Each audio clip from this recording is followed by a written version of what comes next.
Hey everybody, and welcome to the channel, and thanks for joining us. Today we're going to have news from Chris Como with Biden evidently looks like he's handing out pardons for Christmas presents.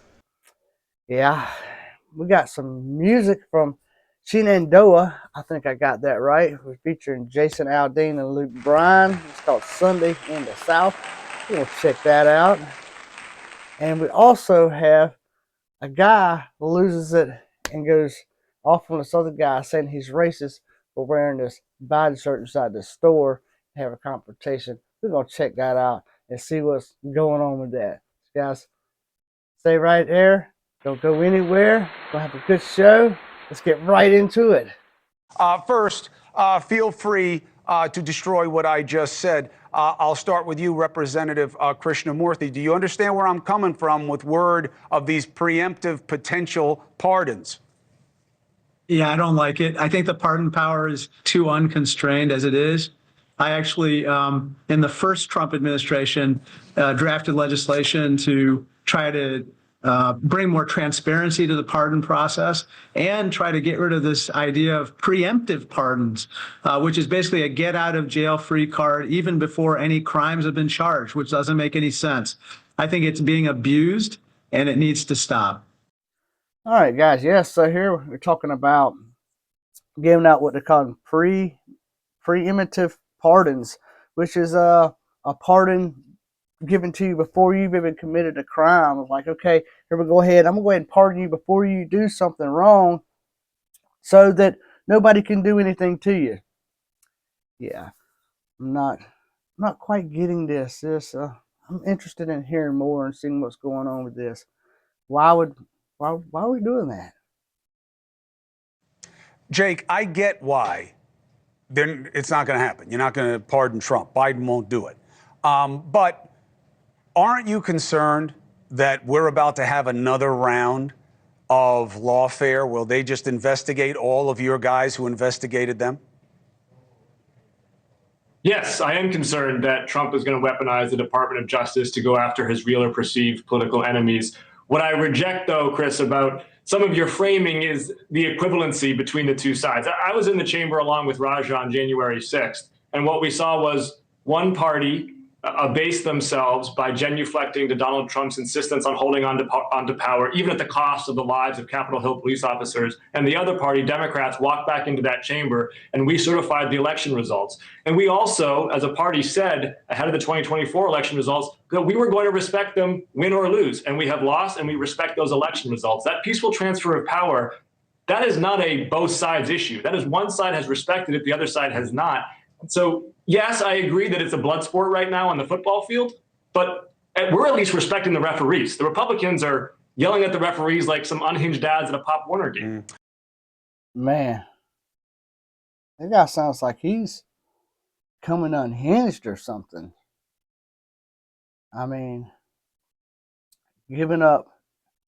All he can do is rant about, oh, he didn't peaceful transfer of power, whatever. For one thing, everybody knows that Biden's election was total fraud. If you don't know that, if you can't tell, if this election didn't tell you anything with the numbers that Biden's numbers was fraud, something's wrong with you. Yeah, this guy is just losing his mind. He's come unhinged because Trump's president, evidently. Let's hear more. Okay, fair, eloquent, but counter narrative. You are working the refs, and you have done these things. It was Democrats that did Russiagate when you had no chance of removing him and wound up empty and based on intelligence, if you want to call it that you misled, not you, Jake, but that the party and the people who were doing it misled a lot of people about the depth and the significance of it, okay? And yes, you went in and certified. So did the Republicans, okay? And yes, Trump is easy to beat up as a piñata, but you got to do more than that to win an election. And we just saw what happens when that's all you do. And then Hunter Biden's laptop was covered up by the DOJ under Biden's watch. That's weaponizing that agency. Giving him a pardon that is really about pardoning the Biden family is exactly what you accuse Trump of. And then saying it's about prosecutorial overreach when it's on your watch and everything that happened to Trump isn't? How am I supposed to take that as? Well, now, didn't the tables turn there, buddy? Yeah. Let's see. Say that the Democrats, were responsible for RussiaGate. They misled people, both certified. This guy, boy, Como really shut him up in this spot right there real quick. Like he just froze. You can see that.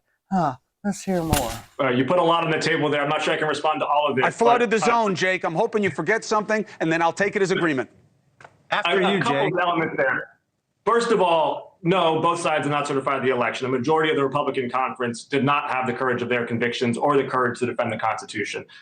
Number two, Hunter Biden, as I have said from the very beginning, to the extent that Hunter Biden has committed crimes, Hunter Biden should be accountable for them. No person in this country, whether the president or their family member, is above the law. I have disagreed with the president's pardon of his son, but it is worth noting, can you imagine a scenario where a family member of Donald Trump would have been prosecuted by the Department of Justice when he is president? So the fact that that even happened when Joe Biden was president just demonstrates, again, this is not a both sides issue. We follow the rule of law. Donald Trump wants to turn the Department of Justice into his own personal law firm. Yeah, until Biden didn't. Roger, get in here.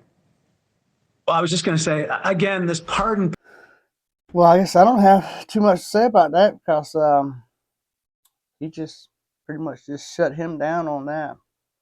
Pretty much shut him down on that, wanting to accuse the other side when their side's doing it. Man, these people are just crazy. It's absolutely nuts. Well, I was just going to say, again, this pardon power, I want to just go back to this. What it does is it really gets people to question the fair application of the law. When Donald Trump was president, he pardoned Ivanka Kushner's father-in-law, Charlie Kushner, whom he just appointed as the ambassador to France. Yeah, which crazy. Is crazy, in my opinion, if you look at the allegations against him and what happened.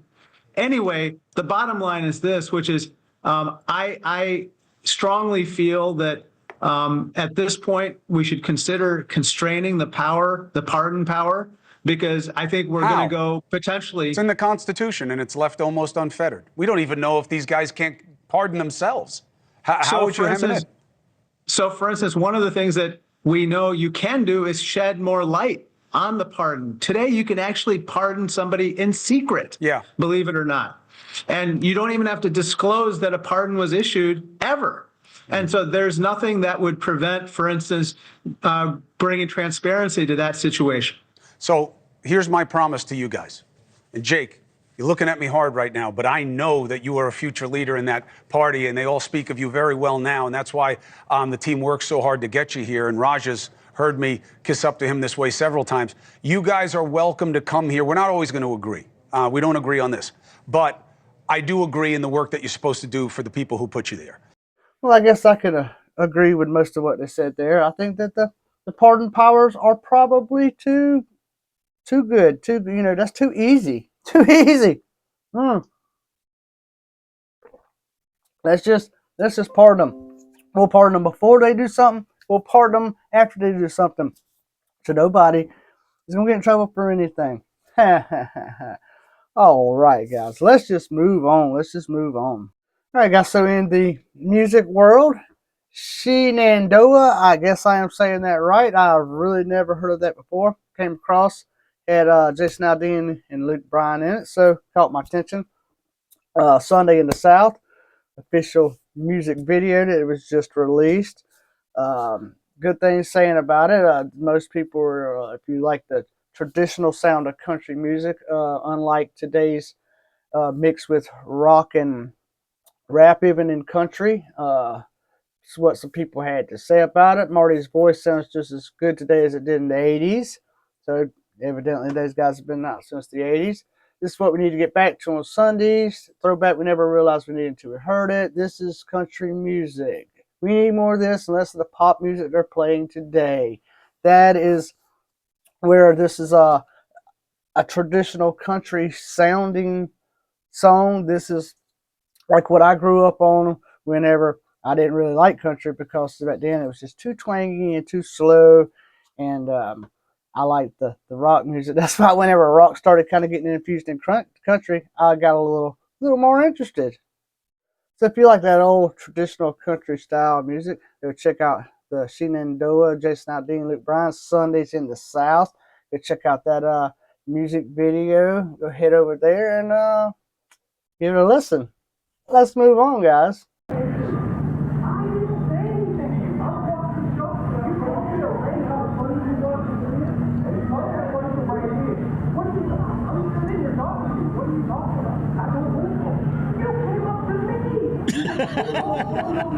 He has his shirt on, but he ain't allowed to have his shirt on.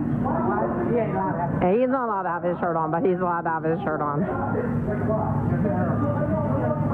Look, they talking to the white dude like he doing something. Look, the white people are jumping on the white dude.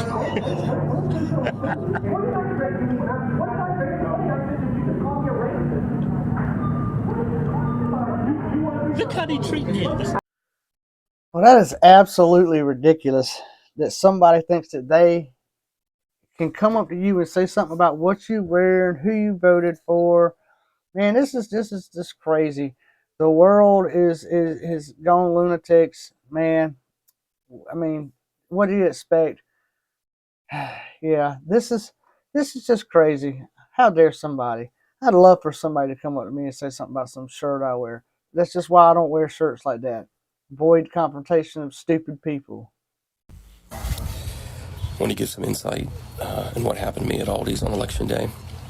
I walked into Aldi's, didn't vote yet. I needed a few things. The guy walked by me, didn't know he was wearing Kamala clothing on, but he said, looked at my shirt and said, "You're a fucking racist." And I said, "What did you say?"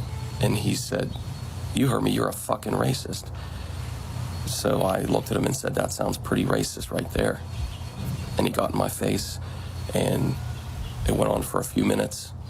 And then I noticed somebody started recording it, which I thought was good, because if he assaults me, then it's it's being recorded. And so he's telling me to get out of his face, and I'm saying something funny to him and say it again. And I didn't even approach him for anything. I was minding my own business. And I was asking if anybody wanted to help get this guy out of my face. Aldi workers came up and they started to talk to me and telling me that, asking me if I can move away from him. And I was going to do that because I didn't want this guy to sucker punch me or get me from behind him as I walked away. And the guy telling me I have one more chance to back up, which I was refusing to do.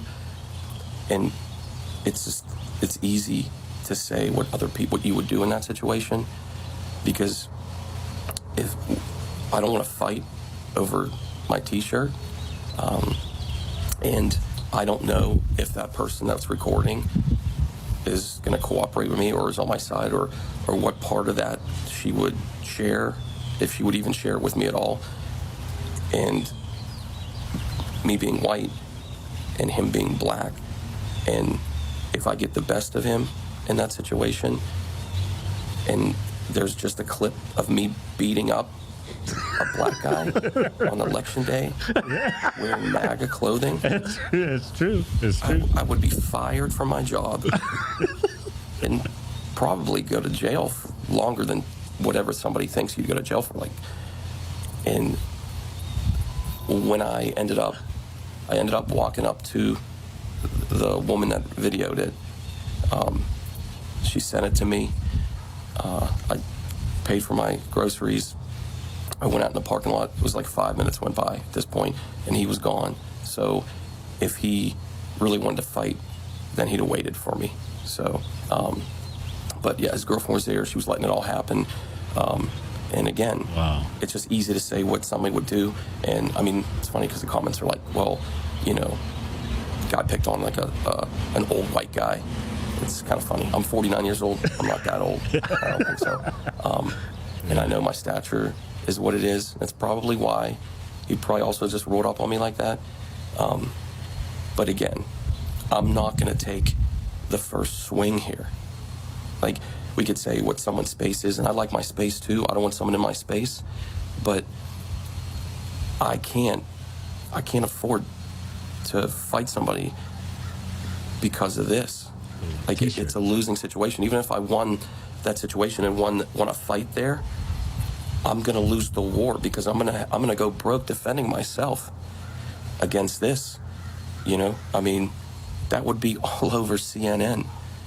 That white MAGA guy, beats up black guy in parking lot on election day.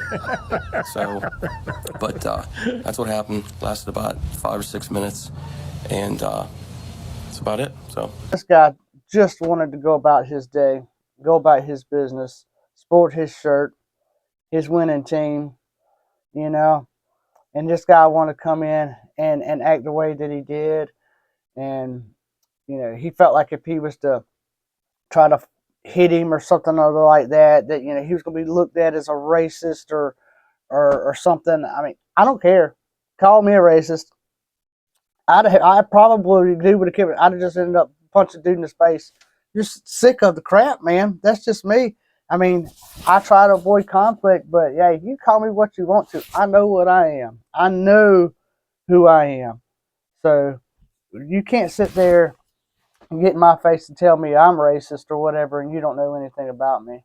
Yeah, I probably would have filled me enough that I probably would have just went to jail for that one. I hate to say that, but that's probably what would have happened with me. Okay, everybody, I hope you enjoyed the show. I hope that it was entertaining to you. Maybe you learned something. Maybe you didn't. Guys, go out there in the world. Just be nice to each other. Love each other. We're all humans. We all want the same thing. I believe that we all want just to live and be happy. So just go out there and be nice to people, guys. Leave me a comment if you enjoyed the video. Give it a thumbs up. Hit that subscribe button. And guys, as always, we will see you on the next one.